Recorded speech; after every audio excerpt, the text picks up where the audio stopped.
If you don't lead your calendar, it leads you straight into overwhelm, burnout, anger, regret, all the things that we don't want when we're leading busy lives already.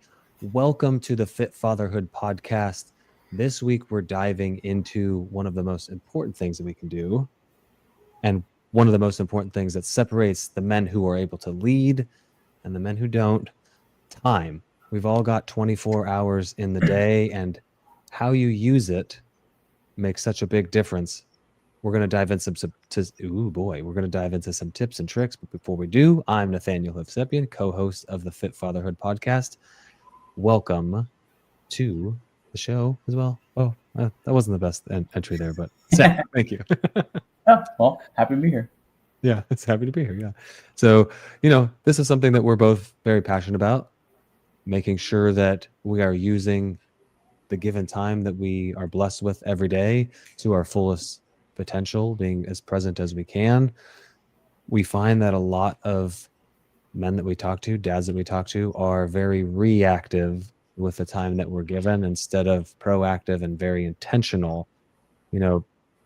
Was it last week we talked about morning routines and, dad waking up and just get it, go right away, and just jumping out the door and getting right to work, putting, maybe coffee in hand, hopefully some sort of a lunch, but being more intentional with your morning and having your morning routine time blocked. It doesn't have to be super long, but when you're not being intentional with your calendar throughout the entire day, it leads to the same thing. It can lead to that burnout. It leads to anger and frustration and all those things. So, if you're not planning your day, you're not taking care of the things that are most important to you, those priorities. What are we doing here? So, why does time blocking, I guess, what is time blocking? Yeah, so there's a couple things when we talk about time. We talked about a couple of them in detail, I'm sure, in the past, but the two main things are figuring out what you're currently doing. So doing your time audit. What am I spending my time doing at each 15-minute increment, a half hour, right? Again, just getting an idea of what your current day looks like. So you can say, hey, I get the same 24 hours. What am I doing in each one of those hours? So knowing what you have going on through the time audit will be something that's super helpful. And from there, you can then start time blocking and say, okay, I'm doing these things. Some things are non-negotiable. Some things you can't avoid, right? Work, and you need to hopefully work out, and you need to commute to work or make breakfast and spend some time with the family. So there's some things that can't move, won't move, and are consistent throughout the day, especially if you have a W-2. We talk to a lot of real estate investors. We talk to a lot of entrepreneurs, so they can kind of make their schedule. But W-2 in some ways makes it easier because it's right. All right, 9 to 5, for example, I'm at work. Pretty easy. And then it's what I'm doing from 5 to 9 and from 5 to 9, right? So what am I doing between both of those periods before and after work, right? A lot of family, a lot of stuff, but a lot of times it is scrolling on Facebook, scrolling on Instagram, watching Netflix. None of those are inherently bad. I do all of those things. It's just how much time are you spending doing it? So being aware of where you're currently spending time, and then being intentional with what do I want to replace certain things with, or what do I want to make sure that I hit. I think a lot of times what we hear when we're talking to people is, I don't have time. I don't have time to work out. I don't have time to meal prep. I don't have time to do that. And while you might be busy, are you being productive? And that's the thing that I like to challenge people on is, okay, yes, you're busy. We're all busy. But are you busy doing productive things, or are you busy doing things where maybe you can combine two, right? So just those two things I think are super, super important. And so once you know what you're doing, and once you figure out what you want to do and block out times to do those things, it gets rid of some of the decisions that you have to make, some of the guessing and, all right, I have this free hour, what can I do, right? Or this got done earlier and now I can kind of pick whatever I want. I have these priorities already set up and go. So you don't have to worry about that decision fatigue as the day goes on. You're going to want to fall back on something that's easier. Scrolling on Instagram, watching a movie, watching a TV show. Again, not inherently bad. I'm not saying we shouldn't do those things, but being intentional with doing those. So you don't have to guess what you're doing day in and day out because you have blocked time periods off and you've made sure to fit in the important things to you, right? To you, that might be only going to the gym 3 times a week. But spending 2 hours a day with the family might be super priority, whereas like those might be flipped for other people, right? Again, not good, not bad, just everybody has their own different vision on what they want their day to look like and how they want to feel and how they want to spend their time doing it. So being intentional with that will, again, get rid of the decision fatigue, get rid of the guesswork, and will allow you to create consistency and build momentum, because you will be in that routine of doing those things, doing the time blocking, making sure that those rocks are in place and everything else can kind of fill in around that. So if you know when you're doing something, you don't waste energy on deciding if you'll do it or how to do it, because you'll already have that time blocked off. Yeah. Yeah. Some people look at my calendar and go, that's so constrictive and it freaks them out. But for me, it's freeing because, like you said, I know that you use the rocks analogy, just brush over that. Like we have a bucket and we put the big rocks in first, spending time with the kids, spending time with the wife. For me, daily exercise, daily meditation, those things, those are the big rocks that go in. And I mean, work, obviously the, career stuff. But for me, it's freeing because I know that the things that I want to get done are there in their time block. So I can go, I'm going to be very present when I have my time with my kids. That's, or all the other things. And it's like, if your calendar, what did I hear? Your calendar should reflect your priorities. If it doesn't, then your life will not reflect your priorities either. And there was something that our business coach said recently, where it's like, at the end of the week, can you look back at your calendar and go, if you didn't accomplish what you wanted to accomplish that week, can you look back at your calendar and go, okay, this is where my holes are. This is where I could plug it in. Or is your calendar just empty and you kind of were freewheeling? That's not the way you accomplish goals. That's not the way you accomplish your priorities. And so I have been the reason a lot of what we talk about on this podcast is me just talking to myself a month, 3-6 months ago, even a year ago. And I have felt, and even still presently sometimes feel like I'm, you mentioned I'm busy, but I'm not being productive. And so sometimes I got to go look back at the week and go, oh man, what were you doing here during those time blocks? You were not doing what you said you were doing. You were supposed to be doing. You answered a phone call when you shouldn't have been answering the phone call. You maybe, I really didn't feel super present with the kids this week. Oh, well, that's because you let something bleed into that time because you didn't time block what you were supposed to be time blocking. So, a way that we want to challenge anybody who's listening presently in the future is taking those goals. And if that's something that you need help walking through, come to the Fit Fatherhood Facebook group, message Zach, message me. We want to help you set some goals and then break those down into action plans. Now, take your priorities. Like Zach said, is it 3 times a week you want to hit the gym, or is it 6? And it doesn't have to be the gym, but the gym. Do you want to spend 30 minutes a day playing with your kids, or do you want to spend an hour and a half a day? Is for me, like dinner with the family is pretty darn non-negotiable. So those are the priorities. Put them in your calendar.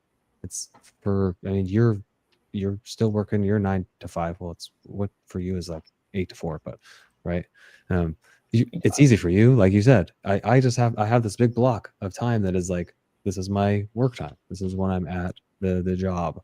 And so you just have to figure out those other 2 windows. What are the big rocks that we want to put in the bucket, and put them on the calendar. And then the next step is stick to the calendar. It's easy for us to put, and I'm talking to myself. It's easy for us to put things on the calendar and then go, well, Johnny wants to talk. I should talk to Johnny instead. Mm-hmm.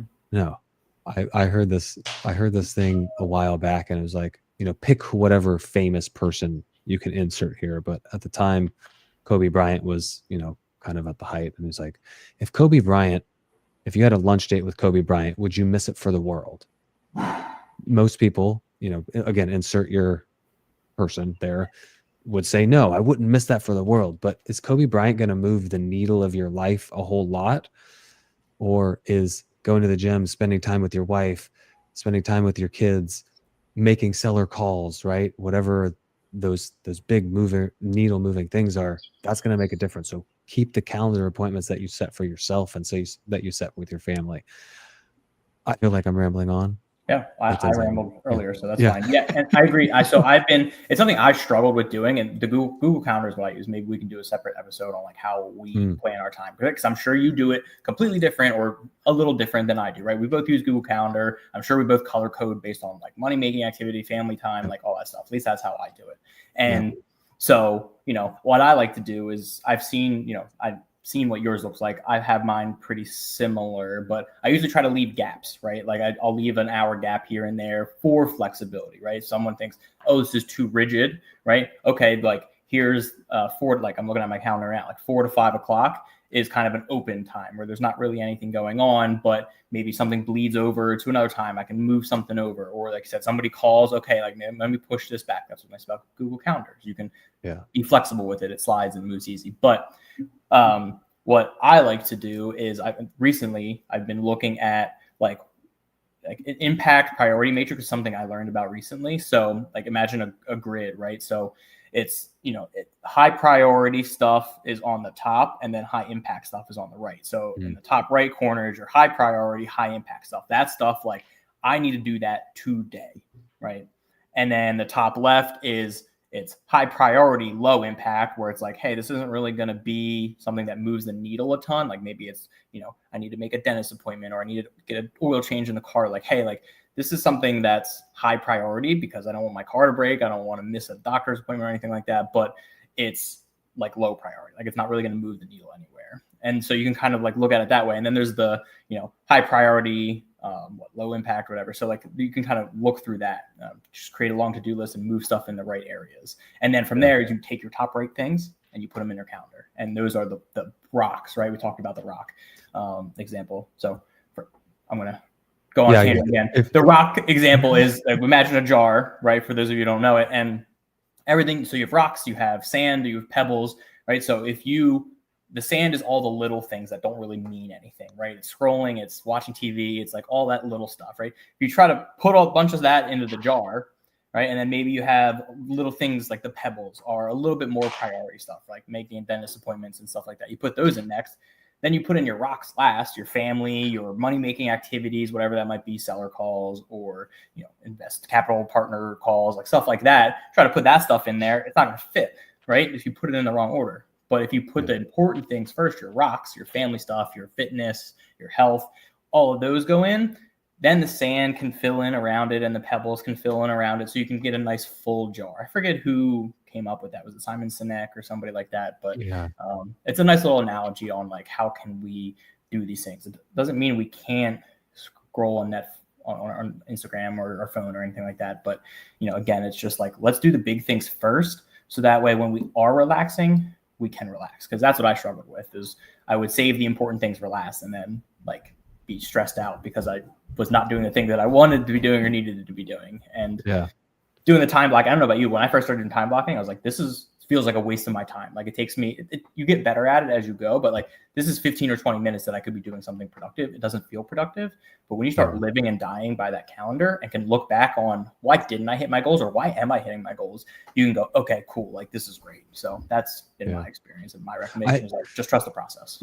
I'm going to try to find the video. I'm not going to try to find the video. It'll be pretty easy to find. I'll find the video and drop it in the Facebook group. For anybody that's listening right now, if you're not already in the Facebook group, there's a little bit more incentive to jump in the Fit Fatherhood Facebook group. Come see this video. It's really easy to find on YouTube. But on that point of it being overwhelming is, one thing that we've talked about previously when we're talking about movement is go start with 15 minutes. Don't go time block an hour and a half for going in for a long run. If you haven't run before, start small. Same thing with meal prepping or changing your nutrition around. Don't just all of a sudden go, I'm going to eat freaking chicken and broccoli for the next 20 days. No. Start with a couple days of it and see how it works. Like meal plan 1 meal, meal plan 2 meals, and then let it grow from there. This is the same thing. Time block your morning. If you have 2 hours before you need to leave or you need to wake the kids up, whatever that is, just time block the 2 hours in the morning. Do it the night before. or, I like to do Sunday. I like to do a week's worth of time blocking. Like, okay, these are the big things that need to go on there this week. And then the days, like you said, leave some gaps so I can fill in as the days go. Just start with your morning. Make it really easy. Pick 2 or 3 really big things that are your high priority, high impact for you. Is that time with your wife, time with your kids, reading the Bible, whatever that may be? Set yourself some time for that and just watch how it changes the rest of your day. This kind of is this aspect is a little similar to what we talked about last week, but we weren't specific with the time blocking. Is like, just time block it. Put your priorities, write your priorities down. What are the 3 things that you want to make sure happen every day or 5 days a week, whatever that is, and make sure it gets on the calendar. As you build the habit, you can start to expand and do more. And to the point of, yes, scrolling isn't moving our career needle or our family needle, whatever those things may be. But if you're getting fulfillment out of it, put it on the calendar. I'm going to spend 15 minutes scrolling from 5:30 to 5:45, and then I'm going to sit down and I'm going to have dinner with my family, whatever that looks like for you. So that's the challenge this week. Do you have any wrap up things you would like to say, Zach? No, I mean, you mentioned the Facebook group. We're going to post that video. I did find it. It was Stephen Covey, who was the one that started it. He's got a lot of good books. But yeah, so come and join the Facebook group, Fit Fatherhood. We've got a lot of dads in there, all different levels and different things they're working on within their health and fitness. So it's kind of fun to see the range of people that we have. So if you're looking for accountability, if you've got questions on what to do next or what something you are doing is not working, come in there, just a place to come. And we have calls Friday morning, Saturday morning, Zoom calls. They don't really have an agenda. It's just any struggles you have, come and talk about them or come and listen to dads doing different things, right? We got entrepreneurs, we got W-2s, we got everybody's doing things. And it's a little, I wouldn't say it's a mastermind group, kind of. Like sometimes we don't really talk about anything, but sometimes it's a lot about parenting and being a dad and stuff like that. Places you might not have an outlet to talk about that stuff for. So definitely come to those, but at a minimum, come and join the group. Those morning calls have been a very, very pleasant, I don't want to say surprise, because I knew that the community aspect and that was going to be a powerful, but just those conversations that we have, we've talked about everything from, ChatGPT, AI, to being very vulnerable with, this is what I'm dealing with in my house right now. And being able to talk it through with other dads that, for me, my kids are 4, 2.5, 7 months old. We have dads that their kids are in college. And so it's like, hey, how did you deal with this stuff? What are the things that you did? And vice versa. Hey, how are you dealing with the, running 2 businesses, But we are doing I think we launch in 6 days right now. We have some slots left open for it. We're keeping the group small, but we have the 5-week reset, transformational, take control of your energy, your mindset, you start leading from the front, so to speak. And this time blocking, the taking your goals, breaking them down into actions and putting them on the calendar is part of it. And then we're going to help hold you accountable to, are you doing the thing on your calendar? And so if you're interested in really making a huge transformation, it's a 5-week reset. We're going to dive deep into all things health and wellness, from nutrition, movement, mindset, and just the systems that it takes to get everything that you want to get done. So I appreciate y'all for being here. I'm going to leave with a little quote, is that your time is your life. If you learn to master your time, you will get the most out of it, and you will be able to squeeze the most juice out of this existence that we call the human experience. Ooh, okay, I'm going to end it with that. Later, y'all.